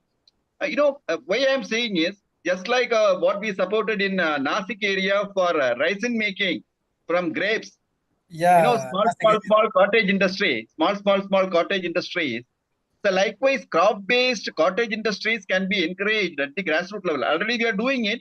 Little more orientation and trust must be given with a different name. Kindly propose it to our Honorable Minister for Agriculture, Cabinet Minister. Yeah. Something related to the FIG motivation and supporting them, starting from production value, because it's farmers, they know only production. They don't know about processing. They don't know about marketing. They means all. Few of them may know. They got trained through various schemes, through KVK, through SHG, SAUs, or through ICR institutes. Uh, what I suggest is the FIG farmer interest group on particular crop based, starting from technological support, input support, value addition support, training support, then processing and value addition as a cottage industry kind of thing, and then federate it to bring it to, then it will be easier for strengthening the farmer producer company also. Correct. Right. You're right. And You're right. it should Yeah. be branded. It should be branded. It should be with the traceability. Which farmer is cultivating, name of the farmer can be traced with the scanning. Which kind of soil it is cultivated, what kind of agronomic practices followed or horticulture techniques used, what kind of processing technology used, whether chemical is used or not. Why I am saying is, I come from Kolhapur, wherein jaggery processing is a very wide this thing. Farmers at individual level they are making jaggery unit. For Yeah. your surprise, sir, it is a good information to you. Day by day, every year, the number of units jaggery production at the grassroots level is going drastically down. Oh, this is Yes, really that is yes. actually it is Because actually a cottage industry at the uh, farmer level. Those numbers have gone down from 2000 something from 10 years back. Now it has gone down to less than 200. Only okay. 1/10 of jaggery producing small scale units are there. So Yeah. we have to support those units, properly brand it with the traceability. Which crop, which Yeah. variety it is used, whether it is CO 86032 or not, Coimbatore variety, or Yeah. I what is the remember this point was raised, and then we included into the one district, one product. This was but included into. that is I still broader. One district means for central government, the district will be much smaller. But for me, sitting at the Kolhapur district is a big unit, sir. We are supposed yeah. to be having around 43 sugarcane cooperative mills. Yes. 43 mills are there in Kolhapur, which is one of Correct. the strongest mill or sugar mills, sugar lobby. Though it Yes. is politically linked cooperatives, but I strongly speak on the technological as well as the development perspective of the state as well as the nation. Uh, Right? So this small self-help group or a farmer interest group based on the crop, soya is being cultivated in large scale. And although soya which is cultivated and brought out, it is sold on throwaway price by my farmers. Why can't you train them and make them to produce soya milk at the cottage level? yeah. Then you collect it, brand it, and you sell it as a branded Kolhapur soya milk or Kolhapur jaggery. Very good. I am very much fond of jaggery. Whenever I go to Kerala, I gift my friends, authorities, officials, Coconut and jaggery. my Coconut jaggery. with jaggery. You won't believe, sir. I have gifted jaggery to my governor of Kerala, former governor, the present Bihar governor, Arif Mohuganji, honorable. And Yeah. Honorable Arlikirji also. Last month I went and met him on a courtesy call. I gifted him with the Kolhapur jaggery. He was very happy. It is Okay. handmade by my farmers without sulfur addition. That is the specialty. They That is. add a small okra or bindi variety, lady's finger Yes. variety as a clarificant. As a You are clarification. removing Yes. removing the impurities and scum while boiling the sugarcane juice to convert it into jaggery. In North And also, it is the same process is followed. In yes, North also. and that local variety bindi they cultivate purposely for this purpose. They Yes. they arrange in such a way that it matures at the time of jaggery preparation time. They take the stem and leaves. They Yes, use. exactly. And after clarification, it will be brown in color, whereas the sulfur treated is yellowish in color. And that jaggery is very much fun to my neighborhood as well as my friends in Kerala. Such Okay. kind of jaggery you won't get it in Kerala. You brand it with the traceability, which variety of sugarcane, which farmer, which longitude, latitude it is prepared or cultivated, the sugarcane, from where it is coming, what is the sugar content in it, Yeah. everything, let it be there Okay. with the efforts of AI. Dr. Pratapan Sahab, I could see one question in the chat box. Yeah, I'll just read out. please. If we develop urban gardening, because it relates to you also. If Yes, we yes. develop urban gardening related business like growing food at home, does it come under agri-entrepreneurship? Is it eligible to get any government backed funding, subsidy, etc.? Oh, yeah. So will you reply or should I? No, being a government official, you reply, then I will reply through Oh, my okay, you can experience. add on to it. You can add on Yeah, to it. sure, Yes. sure, sure. So my answer is Yes, for your first question, that for urban gardening, food production could be done at home. I'll give an example how it could be done. One is mushroom. So if you have some smaller area available with you, so in the multi-tier system, mushroom production could be done. But still some area is needed, at least in the backyard, some area is needed. If you have bigger house in the backyard, it could be done. Then second point is at home, if you want to do some kind of food in the form of in the form of means that grains are used and some sprouts are produced that you can produce Microgreens. Microgreens. microgreens, those sprouts are produced, and that could be traded at the home level. And then another one is food. You can do some value addition at home. Raw material can come from that one. So these are one or two examples just I am citing. Then next one is for getting the benefit of the government schemes. Government scheme, you will not get benefit for its production because you need to have your own land, and some kind of requirement is there as per the guidelines that this much area should be there. So you may not perhaps get some support for production under this area. And again, there was long back there was a plan for urban gardening, but now that program has been stopped. So there is no any funding support for that purpose. At the state level, if any state officials are listening to this discussion, at state level, the like which I did it in Kerala, under a peri-urban vegetable initiative scheme. You remember that? Yeah, I Peri-urban remember. vegetable initiative scheme. Along with that state funding, we have given grow bag in which the potting mixer is prepared Yeah, on a large scale, and per home we have provided 25 bags.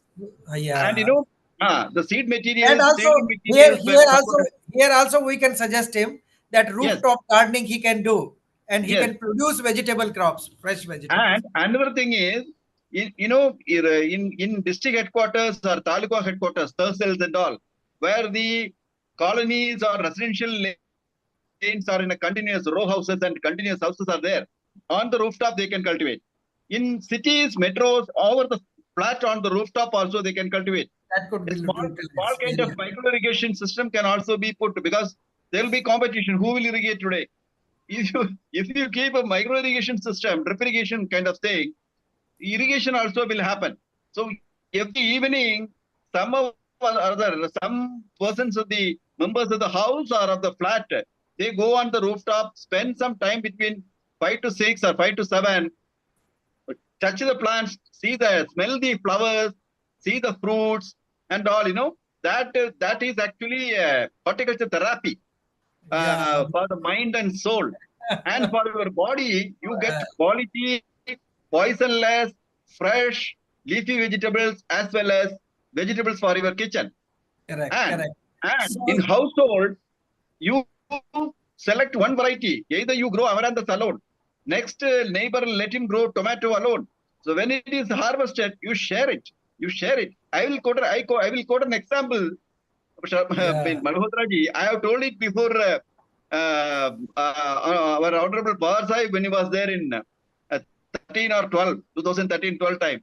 That, in one house, red color amaranthus is very famous in South. Red amaranthus is given in terms of money.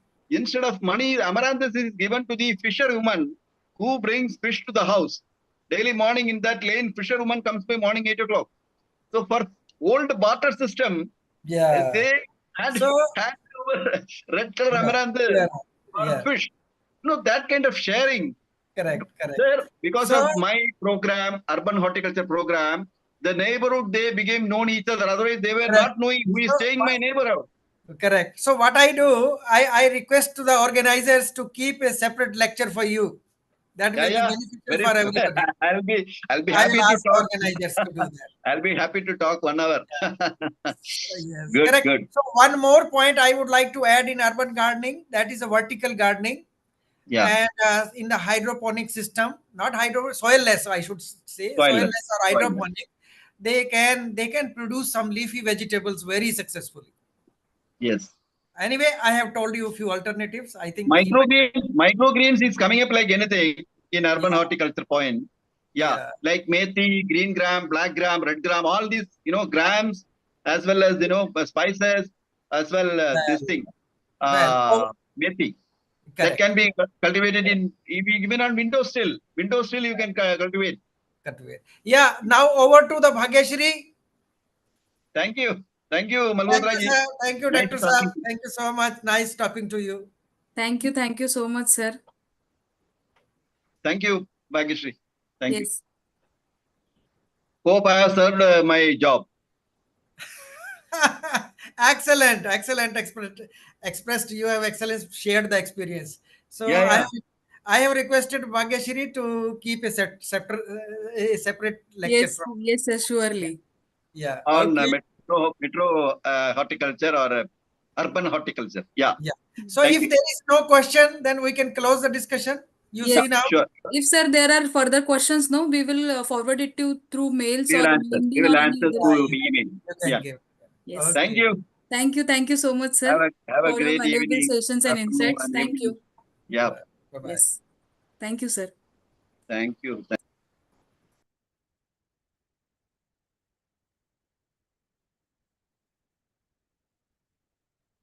Now, moving forward,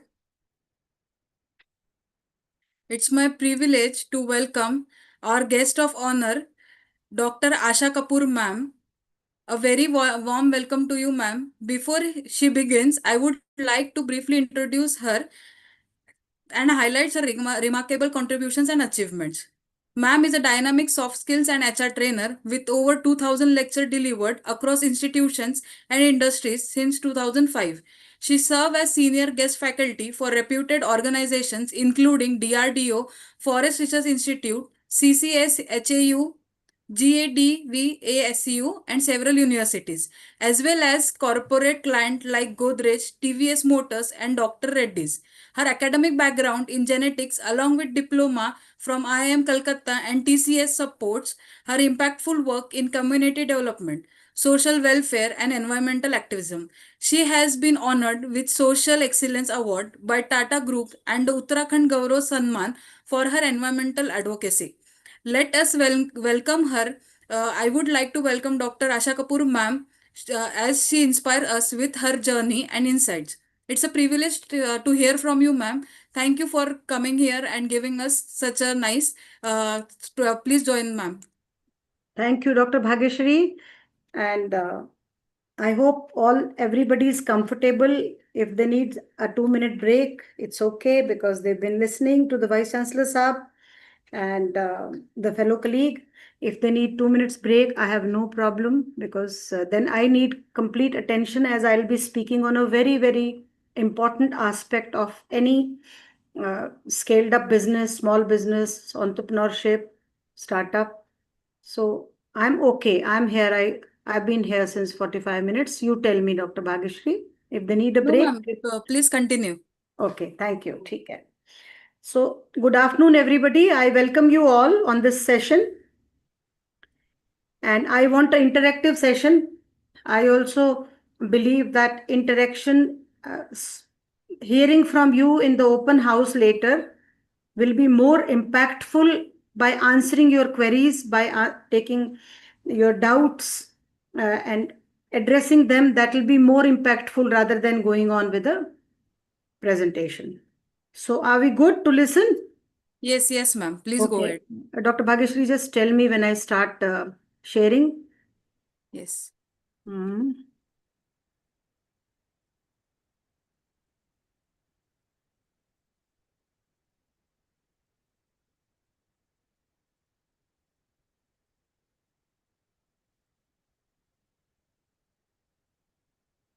Can you see? No, ma'am. No. Okay.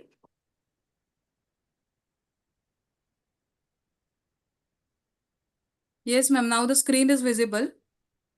The presentation is started. Yes, the presentation has started. Okay.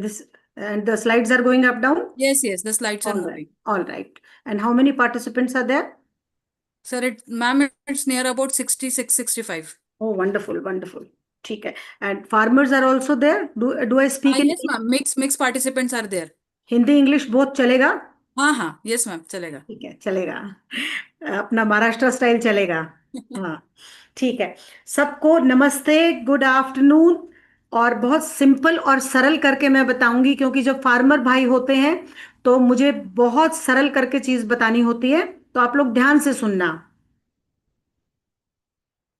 कोई भी business जब हम शुरू करते हैं, any small enterprise और big enterprise, when we start, the reason for it to fail is number 1, lack of our will. Number 2, financial mismanagement. Financial mismanagement is the top cause of startup or scaled up business failures. So how to keep the expenses, the finances under control, and how to save on unwanted expenditure, this is what I'm going to tell you. And then after that you can discuss with your own problems if you have faced such problem. अगर आपको भी जिंदगी में कभी ऐसा कोई problem आया है, पैसा को लेके, फाइनेंस को लेके, आप सस्टेन नहीं कर सक रहा है बिजनेस, तो उस पे हम बात करेंगे. It is a process of monitoring and regulating. Monitor करना है कितना खर्चा हो रहा है मेरे स्टार्टअप में, मेरे एंटरप्रेन्योरशिप में, एंड रेगुलेट करना है उस एक्सपेंडिचर को. This process is called cost control. Like हमको सबको पता है, घर में हमारा आई जैसे घर चलाता है, उसको जितना पैसा देते हैं उसमें से वो थोड़ा सेव भी कर लेती है. उसका इच्छा होता है पूरी फैमिली को अच्छा भोजन देना, अच्छा से सबकी देखभाल करना, घर को अच्छे से चलाना, फिर भी वो थोड़ा सा सेविंग कर लेती है, क्योंकि उनको पता है कभी कोई टफ टाइम आ गया तो थोड़ा सेविंग होना चाहिए. So similarly, no matter how rich is the corpus of your startup when you begin, you need to be conscious about your money. So I give it a term called cost control, not cost cutting. To regulate and to monitor and to control the operating costs in a business firm is known as cost control. It is a very, very important aspect of any business, small, big, medium. Even Reliance family must be having some sheet, cash flow sheet we call it. I'll explain to you later. And this monitoring and regulating of expenditure in any startup gives you a corpus to build up emergency funds. अगर आप फजूल खर्ची नहीं करेंगे और आपके पास surplus पैसा है, तो आप साइड में थोड़ा सा एक पिगी बैंक में अपना इमरजेंसी फंड रखते जाओ, because emergency fund bails out in bad times. So this is about cost control. एक बार मैं फिर से रिपीट कर देती हूँ और सिंपल कर देती हूँ इसको. The process by which we monitor, that means we observe and regulate if there is an extra expenses which can be curtailed, which can be abundant, which can be stopped, is the process of cost control. In any firm, small, big, even a sabji wala will have to have cost calculation. A small ration shop, a small startup, a small food processing unit, a lady starting from a room in the house, anybody. All successful stories have where in initial stage they had a clear and clean eye on the expenses. So when we regulate and control the operating costs in our business firm, we become successful. Number 1. Number 2, you'll ask me, ma'am, why should we do cost cutting in today's time and world when everything fancy sells? Everything which is shining sells. Everything needs marketing. Everything needs like we are in a show business. So why should we think of cost cutting? I'll elaborate on that. Cost control process involves setting targets and standards. For example, अगर आपका खेत में कोई फसल हो रहा है fruits का और आप उसका फूड प्रोसेसिंग यूनिट लगाना चाहते हैं, उसका जैम, स्क्वॉश, जेली, टॉफीज बनाना चाहते हैं, तो आपको सीजन ओरिएंटेड क्रॉप है, आपको छोटी मशीन लगा के उसको पहले फ्रेश बेचना है मार्केट में, जो लेफ्ट ओवर है उसको प्रोसेस करना है। तो अगर आप प्लान नहीं करेंगे क्रॉप आने से पहले तो आपको बहुत मुश्किल होगी।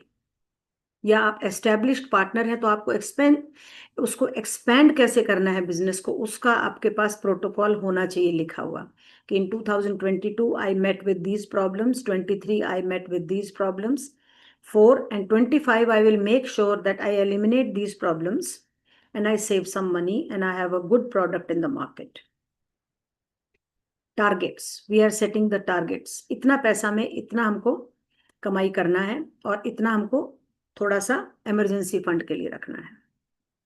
हमारा एक्चुअल परफॉर्मेंस हमको पता है। For example, I will take this case study of a food processing unit in Maharashtra. If you have a fruit growing with the season and then you are scaling up with processing it, you have to actually see your actual performance and then set the targets. उससे क्या होगा, आपको अपना target achieve करने में मदद मिलेगी. It is a preventive function for you to curtail the cost. Costs are optimized before they are incurred. अगर मेरे को कोई मटेरियल, रॉ मटेरियल खरीदना है 5 लाख का और मेरे पास बजट नहीं है, तो हो सकता है मैं उसमें प्लान करके पहले से ही सेविंग बिल्टअप करूं प्रीवियस ईयर से, और उस बिकॉज रॉ मटेरियल अगर आपका कम आएगा तो आपका प्रोसेस गुड भी कम होगा. तो costs are optimised before they are incurred. 5 की जगह हम 4 रखेंगे लेकिन हम सप्लाई के लिए मटेरियल अच्छा लेंगे. We have already optimised it. Optimisation helps in meeting the expenses and not over spending. It contains guidelines and directive management such as how to do a thing. जो हम बात कर रहे हैं अपने फाइनेंसेस को ठीक रखने का, थोड़ा सा कॉर्पस बिल्टअप करने का है, कैश फ्लो शीट्स ठीक रहेंगी, आपको मार्केट बेस्ड प्रोडक्ट निकालना है. फूड प्रोसेसिंग में भी बहुत आपको सोचना पड़ता है. तो ये इसके फीचर्स हैं. जब हमको इतने फायदे हैं 1 2 3 4 5 6 7, तो हम क्यों ना शुरू से ही कॉन्शियस होकर स्पेंडिंग करें. बहुत सिंपल है. इसके 3 एस्पेक्ट्स हैं. किसी भी फर्म को सक्सेसफुल बनाने के लिए पैसा तो चाहिए. पैसा या तो आपने अपना लगाया है, या फैमिली से इकट्ठा करा है, अपनी सेविंग से लगाया है, बैंक से लोन लिया है, एमएसएमई ने सब्सिडी दी है, या आपको कहीं से ग्रांट मिली है. कहीं से भी पैसा आया है उसकी जिम्मेदारी आपकी है. अगर आपने कहीं से लोन लिया है तो आपको उसको चुकता भी करना पड़ेगा. तो what are the 3 aspects of cost control? Planning, communication, and motivation. Motivation is the backbone of any startup. A person who's highly motivated and likes challenges will only go in this journey of setting up a small business, which we call startup. Planning. आपको शुरू से ही या तो दिमाग में करना पड़ेगा, या लैपटॉप में करना पड़ेगा, या कागज पेंसिल में. Like I like making notes on कागज पेंसिल. अभी लैपटॉप है मेरे पास, टैबलेट भी है, फोन भी है, लेकिन मुझे ट्रेडिशनल स्टाइल अच्छा लगता है अपना. For every lecture I take notes, I take your questions here, I try to reply, I have some data है. सो ऐसे प्लानिंग करने से पहले आपको लिखने का है. ऐसे नहीं हम सोच लिया दिमाग में चलेगा, चलेगा नहीं, भूल जाएगा. आपको 1000 काम करना है. Plan and set targets in established manner to form budgets. And those budgets should be meeting the standards of your business, the requirement of your business. जैसे मैंने बोला, आपका आई घर चलाता है, उसको मालूम है घर में कितना पैसा का राशन आता है, कितना फैमिली मेंबर है, कितना पैसा का मिल्क प्रोडक्ट्स आता है, कितना पैसा का ग्रीन ग्रोसरीज आता है, कितना पैसा में और ओवरहेड्स होता है. Overheads of running of the house, electricity bill, water bill, wifi bill, phone recharge bill, transport है तो गाड़ी का खर्चा, सर्वेंट्स हैं तो उनका सैलरी. तो उसको मालूम है. Budgeting, this is called budgeting. And उसमें टारगेट रखना है कि ठीक है, मेरा मंथली एक्सपेंसेस 1 लाख है, लेकिन मुझे इनकम है 2 लाख का, तो मेरा 1 लाख सेविंग है जो मेरा जा रहा है इमरजेंसी फंड में. तो वो आपको उसी तरीके से करना होगा. उसमें बहुत कॉमन सेंस होती है. The way Indian housewife runs the house is lots of common sense. And then communication. When you have planning for your business, written down planning with the budget, then you come to communication. You will be communicating to those people who are part of your team clearly. This is your salary and this is your responsibility. If you're clear from the beginning, you can retain the team. So team में आपको छोड़ के एक ही आदमी है या 10 है या 100 है, team is a team. Principle of retention is same. If you are good with your communications, you will retain people. Retaining people is less headache, less tension, less stress, and more productivity. Then comes motivation for you as well as for your team. If you are motivated, you can motivate and guide others to keep goal-oriented behavior. What are goals of your startup? To make profit, to have a good product in the market, to have less compatibility, less competition in the market, a better compatible rate, a better compatible taste of your product, a better compatible visibility. So these are the goal-oriented behaviors which you have to convey to your team clearly and from the beginning. So there are 3 aspects of cost control: planning, communication, and motivation. After these 3, you will get the feedback from your team. You write your own feedback daily. हमने क्या target रखा था और हमारा actual क्या performance हुआ है, that is appraisal. उसमें जो कमी रह गया है, डेफिशिएंसीज रह गया है, उसको लिखने का और उसको ओवरकम करने का है. गलती तो सबसे होता है. गलती तो इतना बड़ा पुराना महिंद्रा, टाटा, बिरला का जो कंपनी है उसमें भी मिस्टेक होता है. उसमें भी शुरू में ट्रेनिंग के लिए इंटर्न्स को रखा जाता है, उनको सिखाया जाता है डूज एंड डोंट्स. तो वो तो आपका छोटा बड़ा जितना भी बिजनेस है उसमें होगा. बिजनेस तो रोज सीखने का है, उसमें कोई रिटन रूल नहीं फॉलो करने सकते हैं. Then decision making finally comes on you because you are the founder. And कोई अगर गलती हुआ है आपका रिपोर्टिंग में, उसका एक्शन लेना है, करेक्टिव एक्शन. करेक्टिव एक्शन आता है by peaceful logical thinking and writing down. So these are administrative issues. आप सोचेंगे एडमिनिस्ट्रेटिव इशू तो बड़ा कंपनी में होता है जहां ऑफिस में 4 आदमी बैठता है, चाय कॉफी पीता है, एयर कंडीशन चलता है. नहीं, एडमिनिस्ट्रेटिव इशू आप अपना घर का एक कोना में बैठ के भी कर सकते हैं, क्योंकि हर बिजनेस को एडमिनिस्ट्रेटिव इश्यूज की कभी ना कभी चैलेंज आता है. So these are the main points. I will repeat. हमको कॉस्ट कंट्रोल के एस्पेक्ट्स क्या क्या हैं, क्या कैसे करना है, प्लान करना है, फिर उसको सबको समझाना है, अपने आप समझना है, फिर सबको समझाना है. Motivation of course is the core value. Then reporting, you have to take reporting from everybody. ये नहीं सोचना है कि जितने ऑनेस्टली मैं काम कर रही हूँ या कर रहा हूँ उतना ही सब टीम मेंबर करेंगे. सबका मोटिवेशन अलग अलग है, सबका डिसीजन टेकिंग पावर्स अलग अलग है, सबका रैशनल थिंकिंग, लॉजिकल थिंकिंग अलग अलग है, सबका इंटेलिजेंस लेवल अलग अलग है. तो final decision making authority is you because it's your baby, it's your startup, it's your call. अच्छा, अब आप कहेंगे मैम पैसा कहाँ कहाँ बचा सकते हैं हम. पैसा एकदम से कॉस्ट कटिंग नहीं करना है. आजकल के ज़माने, पहले बड़ा बड़ा न्यूज़पेपर में बड़ा बड़ा ऐड आता था, कोई प्रोडक्ट लॉन्च होता था या कोई नई चीज़ मार्केट में आती थी, कोई नया फ्रिज आया है, कोई नया टीवी आया है. उस ज़माने में TV fridge were not like status symbol. जिसको ज़रूरत होती थी वो खरीद लेता था, जिसके घर में नहीं था वो भी चलता था. लेकिन आजकल तो ये ज़रूरत बन गया है. अगर आप एक BHK में भी रह रहे हैं, स्टूडेंट भी हैं, तब भी आपको ये दोनों चीज़ चाहिए. तो आपको कॉस्ट कंट्रोल करना कहाँ है. Main areas of cost control in any entrepreneurship is material. We can't compromise on the quality of material, but yet material sourcing is a big challenge in our country with the size. Look at the size of our country. Then comes labor. Are you hiring skilled labor? Are you hiring unskilled labor? If you are growing your own produce, then you have farm practices. The labor you have to hire who know the know-how of farm practices, who are skilled workers who have worked on the farms. If you have a food processing unit, you need to do that. If you are scaling up in a tech sector, you need to know that is that person tech savvy or not. So similarly, in areas में cost में बहुत फर्क पड़ता है beginning का year में. Overheads में आता है ट्रांसपोर्टेशन कॉस्ट. बहुत बड़ा देश है हमारा. एनर्जी कॉस्ट, उनको भी हम डिस्कस करेंगे. फिर सेल्स का भी तरीका एक है. ये नहीं है कि you go overboard for designing and material and hiring a MBA graduate, post graduate to sell your product. Sales में आपको इन्वॉल्व रहना पड़ेगा, चाहे छोटा सेल है, चाहे आपका टर्नओवर 10 लाख का है, चाहे 1 करोड़ का है, चाहे 10 करोड़ का है, आपको सेल्स में बहुत केयरफुली, कॉन्शियसली, बिकॉज सेल्स में ही लोग, अब आप देखिए, आज आप एक गाड़ी खरीदने जाते हैं, that sales counter, that office of theirs is so swanky, so many people wearing good uniforms are there to attract the customers. They have such fancy lounges. So these are the sales strategies big companies can afford, like Mahindras and Tatas and Maruti Suzuki. I'm talking about motor segment.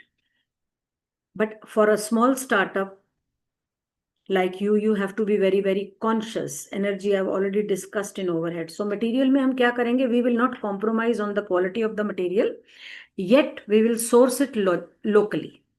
Try to source locally, or you go less distance so that your transportation cost is less, and source when that material is from where that material is harvested / manufactured. Don't try to eliminate middlemen. मैं आपको एक example बताती हूँ. Yesterday I was invited for a accelerator, the first of its kind in the country, who were tying up the startups and the buyers. Very interesting story. There were a lot of products. I was called there as an expert. They had also called 2 ex-chief ministers and a central minister for cutting the ribbons. Fine. I went there as an expert. I did not buy anything there because, in my point, that startup is very, very misunderstood, concocted concept in our country. But when we are coming home, I see a Rajasthani family, a tribal family, selling clay pots and tawas. I get down from my car, I go to that family, I talk to them, what are they doing? What have they brought? What has brought them from Rajasthan's Jhalawar to Dehradun streets? There are multiple vans, multiple families, a husband and a wife and a young child, girl and a boy, helping. They were selling tawas and serving dishes, all made of 100% clay. I said, "Tum banaya hai?" "Nahi, ma'am sahab, hum kharid ke laya hai." So just to patronize them, I bought a couple of items because they are very good gift away items. And when I came home and I looked the price at e-commerce sites, I was shocked. The thing which they were selling, for example, for 100 rupees was available at e-commerce sites for 1,000 or 1,200 rupees. So you have to have a smart eye for this. I went to a very upscale accelerator which claims we are first of the kind in the country, and I see expensive stuff there because Dehradun has a buying capacity. Dehradun is a city of retired people who have taste for beautiful things, but they were all bought and displayed there. So I get down on a roadside vendor, a Rajasthan number car gadi, in which the family lives, cooks, travels, sleeps, and sells. And the same product they have given me for 100 rupees, which I will order from Amazon or Flipkart for 1,200 rupees. I was not surprised, but my empathetic heart, and as an expert in this industry since the beginning of RKVY Raftar, I was again disturbed that why that man who is selling it for 100 rupees is in a shabby condition, and an international brand like Amazon is sitting cushy delivering to our doorsteps. How many people are involved in that? So you have to be very smart when you are marketing your products for sales, for procurement of material. Same product is available in such a wide range. So if you eliminate the middle chain supply, if you understand the supply chain, then you can kill kill 2 birds by 1 stone. You can scale up faster, you can make more profits. First of all, you'll break even faster, and then you'll make more profits as soon as you understand this. This is the biggest flaw in our company, that's in our country. That's why farmers are still poor. It's not that they are doing traditional farming. It's not that there is drought. It's not that pani nahi hai Maharashtra mein. They can overcome all this because they have knowledge, they have wisdom of centuries passed down from generations. But they get a very solid mar when they can't cut these bicholias in the supply chain. That is the thing where we have to empower our farmers. That's the real empowerment. That will be the real success story of Rabi. That will be the real success story of agriculture in our country. That the day our farmer can sell our product directly or add value to it, or he can scale up his knowledge to sell it directly. There are two types of businesses. We need to understand that. One is B2B and one is B2C. B2B is business relationships with businesses. हमने फसल उगाई, हमने आड़ती को दे दिया, आड़ती ने आपसे सरसों खरीदी, 8,000 रुपया क्विंटल जाके मंडी में 10,000 रुपया क्विंटल बेच दी, मेरे को मिलते मिलते वो 20,000 रुपया किलो, मतलब रिटेल में वो 20,000 हो गई. उसको अंडरस्टैंड करना है. देन है B2C, business relationship with the consumer. The day farmer reaches B2C from B2B, he will be rich. No farmer suicides will be there in our country, and they will be happily building their homes and building the future generations.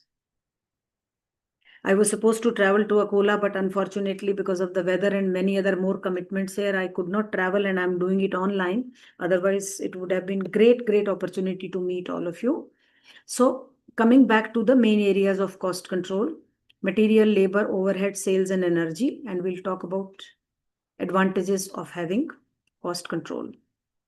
पहले तो अगर आपका पैसा आप बचा के चलेंगे तो आपका प्रॉफिट बढ़ेगा. प्रॉफिट बढ़ेगा तो आप मार्केट में अपनी कॉम्पिटिटिवनेस बढ़ा सकते हैं, आप उसमें ज्यादा खर्चा कर सकते हैं. एंड आपकी फर्म का कॉस्ट अगर कम होगा रनिंग का तो आपके प्रॉफिट ज्यादा होंगे, और आपका फिर जो मार्केट में आप अपना प्रोडक्ट रख रहे हैं उसका रेट कम होगा. For example, I have done lot of mentoring for startups in Punjab, Haryana, Jammu for honey apiaries. Honey business में बहुत फार्मर्स हैं मेरे पास, बहुत अभी भी, मतलब पर्सनल लेवल पे भी वो लोग फोन करते हैं, गाइडिंग लेते हैं, मेंटरशिप लेते हैं. तो मार्केट में कितना बड़ा प्लेयर्स है हनी का. Dabur is traditionally there, Badnath is there. Now Patanjali has entered. Many more small growers are there. Many exotic honeys are coming, but still, as an expert, I feel 90% of the honey is spurious, not 100% pure. And then the small vendors come with a balti to sell you honey. What happens? If you have genuine honey growing, if you have your own bees and you source it and you sell it at slightly less than the established players, if your bottle is neatly packed, you have a glass bottle, you have a good product, you have slightly less profit in the first year, and you establish yourself, your competitiveness goes, word of mouth is advocating that okay, this lady or gentleman is growing very good honey in Punjab and Himachal, and please buy it. And even the e-commerce platforms are chipping in. But there again, you have to shed 30% of your profit with them, share the profit with them. But what happens here? Your credibility goes up. Competitiveness is a word which grows. First, once you establish yourself, then your profitability will rise. It is indispensable for achieving greater productivity without having a corpus of emergency funding with you. And as a small-time new entrant in the market, you need to be very conscious for your expenditure. If the price of your honey bottle, I'll again take as a case study, or a product is stable in the market, it can maintain higher sales. Thus, the employment of workforce will go up and your credibility will go up in the market. Your competitiveness will increase and your product will sell. You are there. You have cracked that first line of entering the market.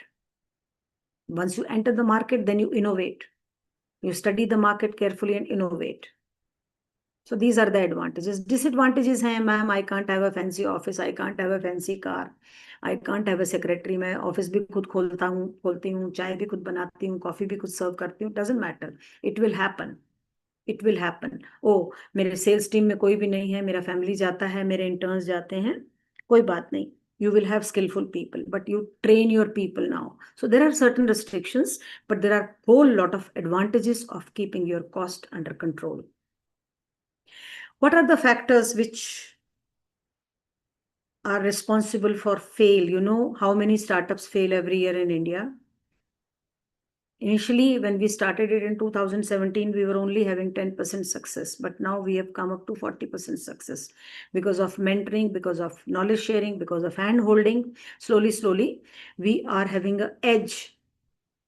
And 22, 23 have been good years because our people, our startup founders, young people have really excelled, and they have broken the international barriers and they have established themselves. We have a lot more unicorns than we were having in the earlier era of the late 20s. So that's a upside, but still we need to do 40% is still not satisfactory record as far as I'm concerned, because I've been associated with this from the beginning. So what I will say here, what are the factors hampering raw material sourcing? I've already discussed high foreign commodity prices. Of course, oil, it's all the wars are fought over the oil, and till it finishes, it will carry on. It is a non-renewable energy source. Still, it is available. The scenario won't change much, but you need to innovate. You need to go for different renewable energy sources. Power shortage and underutilization of capacity is no more there. It used to be earlier. And even the fourth point is still improving, because we have single window licensing now. उससे delay नहीं होता है, फिर भी बहुत भगाता है एक office से दूसरा ऑफिस में. हम लोग का सिस्टम अभी फुल प्रूफ नहीं हुआ है. And then taxes and GSTs. Overall cost of production in India is high now. We are having a tariff war with Mr. Donald Trump, and every day they say, oh, all iPhones are made in India. They are not made in China. They're scared, actually. Again, this is a very good trend in our country that we have upscaled our unemployed youth, and they have knowledge and skill at par with their Chinese counterparts, and we are entering and denting the market share very well. So same policies you can actually apply in your own startup and own business. I've already talked about enough about the cost cutting. Don't go for expensive advertisements, hoardings for your product. अपना web page बनाओ, अपना social media में active रहो, अपना marketing करो. Word of mouth is the best thing. I always say start from local and then go global, because जो आपके मोहल्ले में, आपके एरिया में, आपकी कम्युनिटी में चीज दिखेगा, your community should be your brand ambassador. Community, I mean where you live, the people. If you have good communication skills, if you have good rapport with them, they will be your foot soldiers and brand ambassadors for your product, any product. I've also seen a lot of my incubees and startup fraternity that how they have knack of selling something. This is a knack which comes from within. No institute, no MBA institute can teach you how to sell a product. It's a knack that you produce and you have to sell. That restlessness, that motivation has to be there in you. So then once you are starting selling, you have broken that glass ceiling of sales. Sales is the most difficult word. Production is still okay. Once you have achieved that, then it's very good. Then you are not spending much on your advertisements for your product, because you already have a very basic organic way of selling your product. So you cut down on print communication, paper communication, outsource your things. Like if maybe there are few people who are my age or slightly younger than me who are not very tech savvy, then you outsource these things. जो नहीं समझ में आता है, या तो उसको सीख लो या उसको outsource कर दो. Equipment, shuru mein, if you are doing some farm production, you don't have to buy every equipment. You can take them on lease, or you can share them and pay them for hour basis or weekly basis. So these are the small things you need to work on to scale up without making losses and to stay in the market. Techniques, everybody has their own techniques. Budget कैसे बनाना है, standard costing क्या है, inventory controls. This is all for very high sort of net industries where you've already become an established partner. So I will not talk about ratio analysis, etc., etc. must understand your own business line. Then only you will be successful. And never leave your motivation and never leave your team. If your team hand holding is longer, then again there is a cost control. You are not hiring people, and you are hire people consciously and then retain them. Every successful startup has a good HR strategies. These are HR strategies that you retain your team. ये आपका success का छोटा छोटा छोटा छोटा मंत्र है। और आपको चैलेंज आएंगे, लोकल चैलेंजेस होंगे जिस एरिया में आप रहते हो। Then you have marketing challenges, then you have networking challenges, then you have team building challenges. So slowly, if you have peace of mind and less stress for your finances, then you can focus on other areas. So this is my mail ID. If any of you have any doubts, today, tomorrow, later, any time in life, I'm available on this, because I check my email regularly, but I'm slightly not a phone person. I don't take calls and WhatsApp messages. So feel free to write to me if you have any query today, tomorrow, anytime later in the day. And now I will talk to you and I will take your questions. I hope I made some useful insights in your thing. Thank you, ma'am, for such a valuable session. Now the chat box is open for the queries. If anyone have queries, please drop down in the chat box. I will let the ma'am know. Yeah, you read out the questions for me, Bhageshri. Yes, surely, ma'am.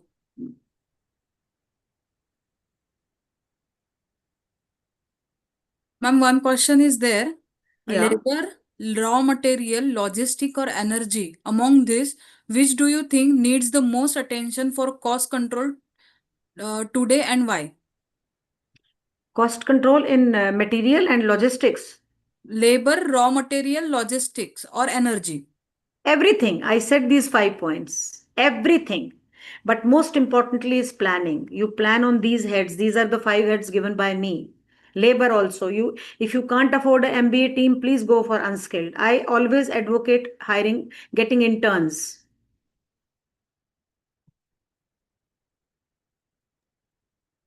Yeah. Thank you, ma'am. One more question is there. What are some of the common mistakes enterprises make while trying to cut cost? Exactly. Very nice question. See, every enterprise has different challenges. And the maximum failures are happening because of the financial failures.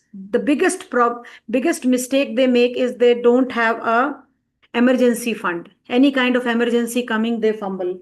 And then they don't see the failures in the sales and marketing. They are so confident that I've made the product, it will eventually sell. Selling strategies, building emergency fund, and then keeping your cash flow. These are the 3 big problems one has to learn. These are the main reasons that startups fail. Thank you, ma'am, for the answer. If there are many other questions, no, we will forward it to ma'am through the mails or WhatsApp or your LinkedIn ID. We can share it. Thank you so much, ma'am, for the valuable session and the information you have given regarding cost cutting. Thank you. Now, moving forward, I would like to thank our chief guest, Dr. S.K. Manotra sir and Dr. Pratapan Pillai sir, and our guest, Professor Asha Kapoor ma'am, for their valuable insights in today's session. Special thanks to our coordinator, Dr. S.J. Gaukar sir, and our organizer, Dr. Badwal sir, for the valuable sessions today. Thank you so much.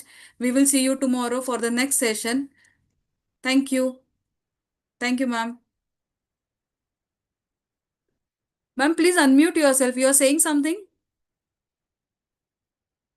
My personal thanks to Dr. Gaukar and Swati ma'am. And I wish to meet them personally one day. God bless. Yes, ma'am. Surely. Thank you. Yes. Bye-bye. Thank you. That's end for today's session. Thank you. Stay tuned for tomorrow.